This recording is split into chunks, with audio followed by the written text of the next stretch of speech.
принято решение о проведении специальной военной операции.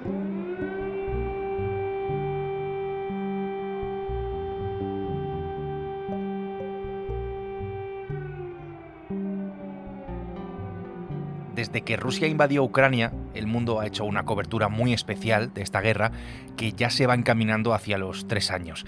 Aquí en El Mundo al Día lo hemos escuchado gracias al reportero Alberto Rojas, que ha estado en este podcast pues decenas de ocasiones, me atrevería a decir, desde el terreno, además desde Ucrania, desde el frente, desde las trincheras.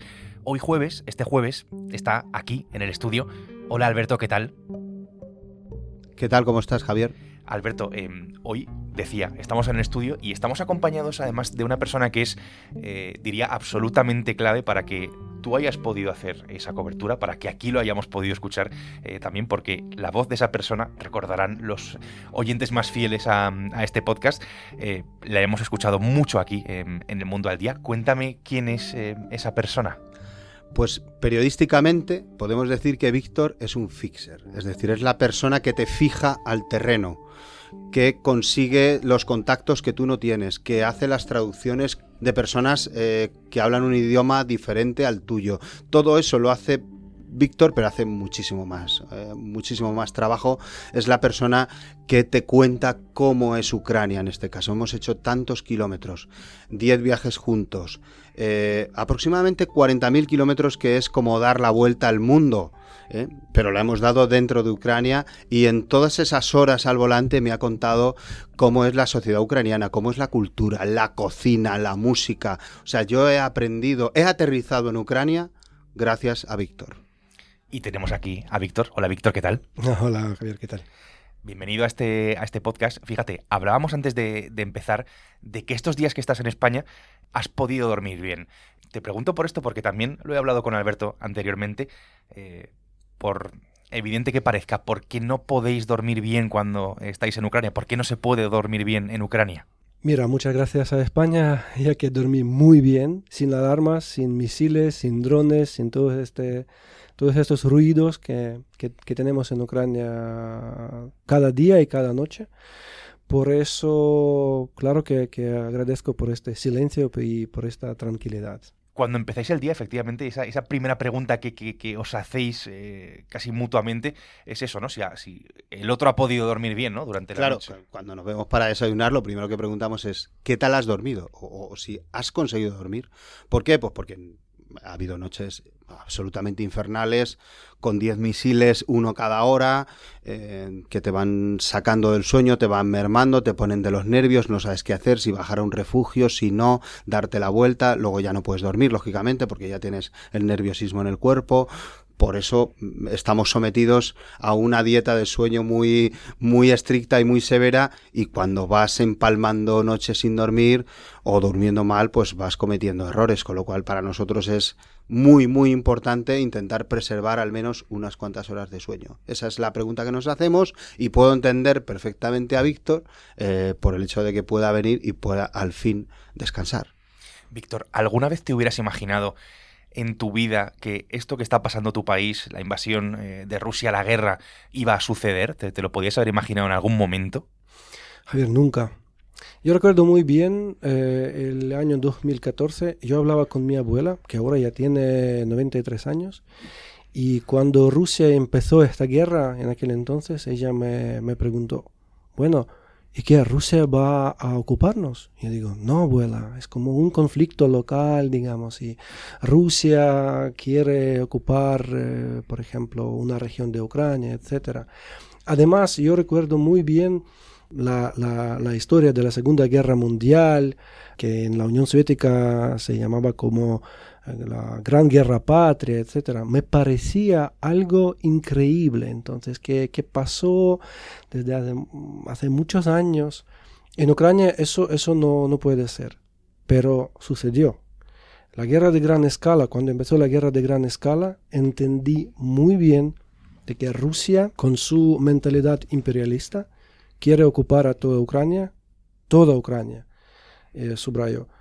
Pero hasta en aquel momento no imaginaba de que se trataba de una guerra real, digamos, con víctimas, con ataques de misiles, con los soldados en el territorio ucraniano que matan a la gente. Increíble.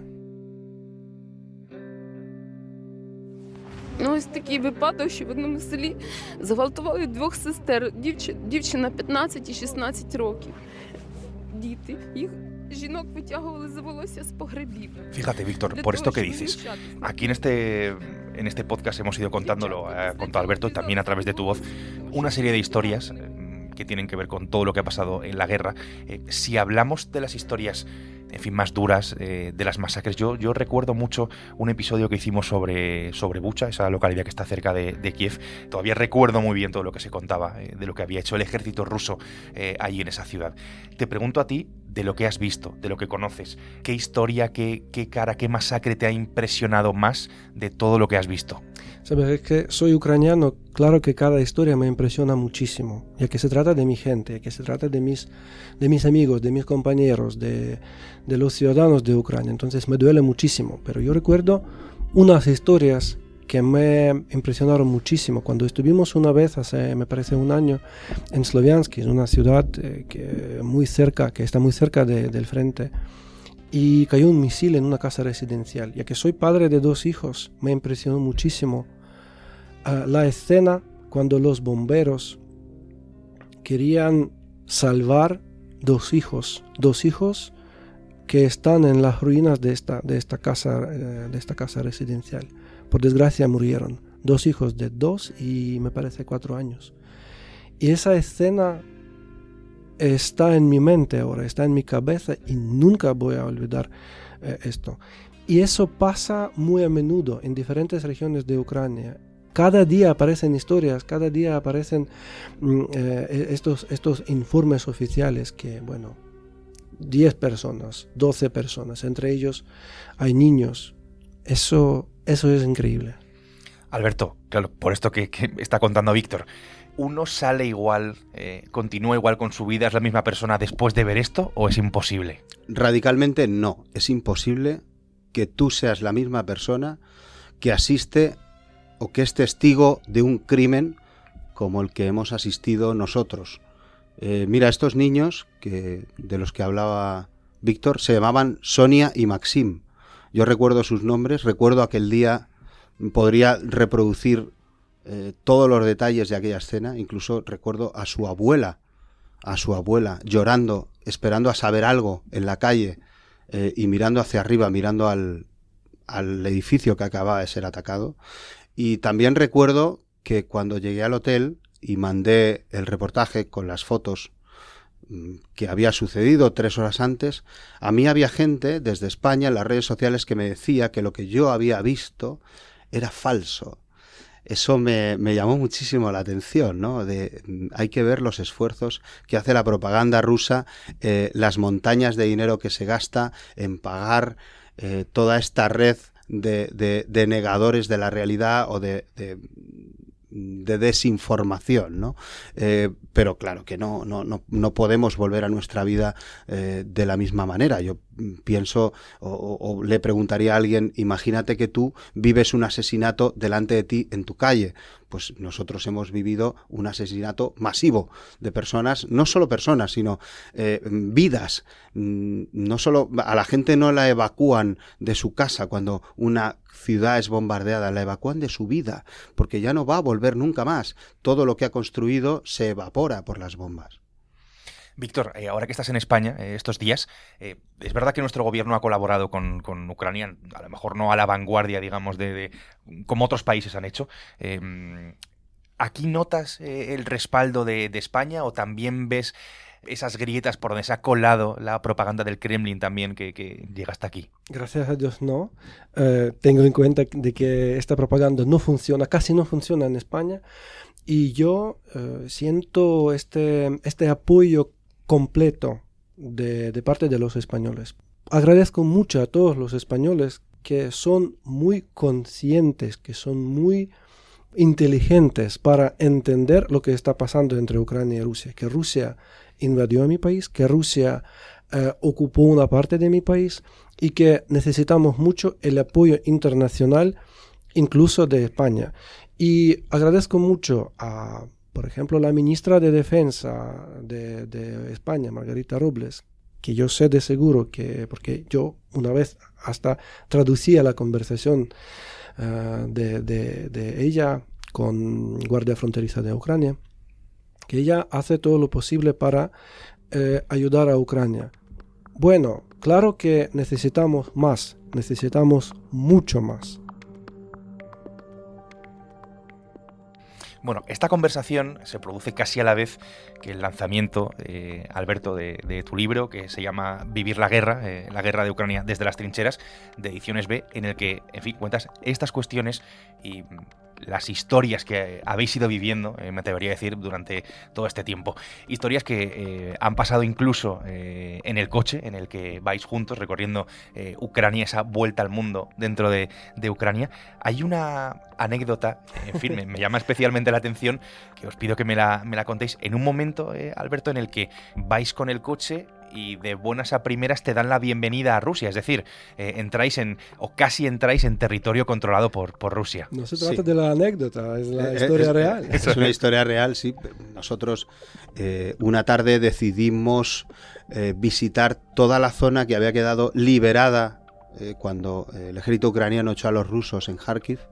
Digamos la zona norte de la ciudad, que ya está lindando con Rusia, y pues estuvimos con el coche intentando encontrar a civiles para hablar con ellos.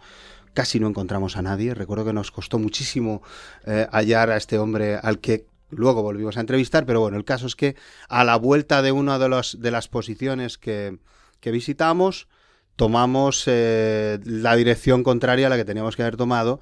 Y por interés, solo por interés. En un punto determinado donde no tenía que haber cobertura, porque en toda esa zona no había cobertura ucraniana, no llegaba ya porque habían destruido las antenas o lo que fuera, no teníamos teléfono. Me llegó un mensaje y entonces yo miré el teléfono y vi que no solo teníamos cobertura, sino que era cobertura rusa, y el mensaje venía de Rusia: bienvenidos a Rusia. Entonces ya, claro, miré Google Maps con esa misma red y vi que estábamos al lado justo de la garita fronteriza, donde ya pues probablemente de haber avanzado un poquito más pues nos hubieran afeitado en seco, ¿no? Pues esos son algunos de los riesgos, que no pasa nada si aquí te equivocas cuando vas conduciendo y te saltas una rotonda, pero cuando estás ahí pues puedes acabar mal, claro. Víctor, tú tuviste que traducir incluso ese mensaje de bienvenida, ¿no, sí, Alberto? Sí, porque Alberto me demuestra, dice que acabo de recibir este mensaje, ¿qué significa eso? Y yo, al ver este mensaje, «Добро пожаловать в Российскую Федерацию», que significa «Bienvenidos a la Federación Rusa», madre mía, vamos a volver, y muy, muy rápido. Una más de estas historias, Alberto. Recuerdo, ¿hubo un momento en el que pensaste que habías pisado una mina? Justo esa misma tarde. Allí cada día vives una vida, y justo esa misma tarde, a la que volvemos de aquella cagada de irnos hacia Rusia, paramos en lo que había sido un cuartel o una base rusa. Entonces, pues mi compañera Nuria Garrido, que ha compartido una buena parte de la guerra con nosotros, se quedó fuera, le pidió a Víctor que le grabara un vídeo para La Sexta, y yo entré dentro de la base, sobre todo en la zona, digamos, los refugios, y era un sitio muy oscuro, con lo cual yo no veía muy bien, pero entre toda la basura que había y los uniformes rusos hechos jirones con sangre y tal, pisé algo metálico que hizo clic, y lo tenía justo debajo de mi pie. Y yo pensé, digo, ya está, esto es una mina. O sea, es el típico mecanismo de acción de una mina. Y entonces digo, bueno, pues tengo varias opciones: o ponerme a gritar, o no, es que yo no sabía qué hacer realmente, no sabía qué hacer. Y ya miré con más atención, mis ojos se fueron acostumbrando a esa oscuridad, y ya vi que era algo cilíndrico que parecía una mina, pero en realidad era una lata de carne que cuando yo levanté el pie hizo el pop ese típico de cuando las latas recuperan su forma, ¿no? Era por la humedad, se había quedado hinchada, y por suerte no era una mina. Recorrí el mismo camino para salir pisando donde había pisado antes, y me dio tanta vergüenza que luego tardé mucho en contar que me había pasado esto. Estas son algunas historias de la guerra. Víctor, te pregunto a ti personalmente, como ucraniano, ¿tú alguna vez, no sé si piensas en esto, alguna vez vas a poder perdonar lo que está haciendo Rusia en tu país? Nunca. Nunca. Nunca voy a perdonar a Rusia. Ni a mí me parece que tampoco mis niños, mis hijos van a perdonar. Nunca. Porque ¿cómo se puede perdonar tantos muertos? ¿Cómo se puede perdonar la violación? ¿Cómo se puede perdonar a esta crueldad? No, nunca. ¿Y le ves final a esto? ¿Ves que puede tener un final más o menos cercano? ¿Te imaginas cómo puede ser ese final? Según la historia, cada guerra se acaba con las negociaciones. Y si me hubieras preguntado, por ejemplo, el año pasado, el año antepasado, te diría que no, tenemos que luchar. Y ahora, al pasar casi 3 años, te digo que, bueno, tenemos que negociar. Nuestra historia va, yo no sé cómo traducir, pero va a colocar cada cosa en su sitio. Cada cosa en su sitio. Así como, por ejemplo, pasó con Alemania después de la Segunda Guerra Mundial. Este muro de Berlín, pero resulta que cayó. Entonces me parece que Ucrania también va a recuperarse en sus fronteras de 1991 en un momento, pero ahora, ya que apreciamos mucho cada vida de nuestro soldado, cuando Rusia, por ejemplo, no lo hace, porque para Rusia es la carne de cañón, para nosotros no, tenemos que parar todo eso y hay que negociar. Por desgracia, pero me parece que nuestros políticos van a hacerlo. Víctor, gracias por tu testimonio, por estar hoy en El Mundo al Día. Te seguimos escuchando desde Ucrania. Gracias. Gracias a ti. Alberto, muchas gracias como siempre. A ti, Javier. Alberto Rojas y Víctor Kolomiets en El Mundo al Día. Todos los días este podcast en elmundo.es, en nuestra web y en las principales plataformas de audio donde, como sabes, pues tienes la opción de suscribirte. Mañana viernes, más El Mundo al Día. Adiós.